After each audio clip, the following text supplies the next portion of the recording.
दोस्तों, जरूरत से ज्यादा मजे लेना भी इंसान के लिए घातक साबित हो सकता है। यही कहानी निकल के आई उत्तर प्रदेश के बांग्ला गांव में से, जहां पर 14 साल का एक युवक जिसका नाम रहा करता था राहुल, और बगल में रहने वाली पूजा वाली लड़की के साथ घपाघप रोज किया करता था। वह रोज रात को मौका निकाल करके पूजा के घर जाया करता था और रोज उसके साथ में घपाघप किया करता था।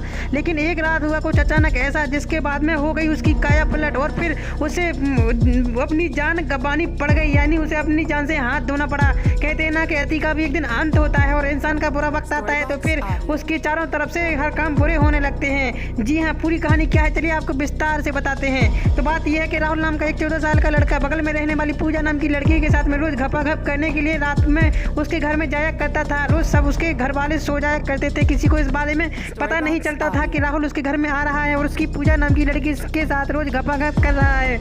लेकिन फिर क्या था, ऐसे ही कहानी रोज आगे बढ़ती रही। रोज रात को वो घपाघप करके चला जाता था, क्योंकि दोनों के घर बगल में लगे हुए थे। पड़ोसी दोनों होते थे, किसी को इसके बारे में खनक भी नहीं पड़ पाती थी, यानी किसी को भी इसके बारे में कानो कान खबर नहीं पता चलती थी। लेकिन एक दिन हुआ कुछ ऐसा कि लड़की का पिता रात को दारू पी करके आया और दारू पी करके जैसे ही घर में आया तो उसने देखा कि उसकी लड़की और वह राहुल नाम का लड़का दोनों एक के ऊपर एक चिपके हुए हैं और घपाघप कर रहे हैं। तो दोनों घपाघप करते हुए रंगे हाथों पकड़े गए। फिर क्या था, लड़की के पिता ने उसका एमएमएस बना लिया और उसके लड़के के पेट में छुरा घोंप दिया, उसका वहीं पर मर्डर कर डाला और उसे जान से मार डाला। उसके बाद में फिर क्या हुआ था, लड़की के पिता को इस इतना खतरनाक दृश्य देखने के बाद में बहुत बड़ा सदमा लग गया और उसे अड़ोस पड़ोस वालों को भी इसके बारे में पता चल गया। फिर अड़ोस पड़ोस वालों को जैसे भी पता चला कि इसने छुरा घोंप कर उसको मार डाला है उस लड़के को, तो फिर क्या था, उसके बाप ने उसको अपनी लड़की को भी छुरा घोंप कर वहीं पर मार डाला और खुद ने भी अपनी आत्महत्या कर ली। और फिर इज्जत बचाने के लिए उसकी मां ने भी अपनी आत्महत्या कर ली। दोस्तों, इसे कहते हैं अति का अंत।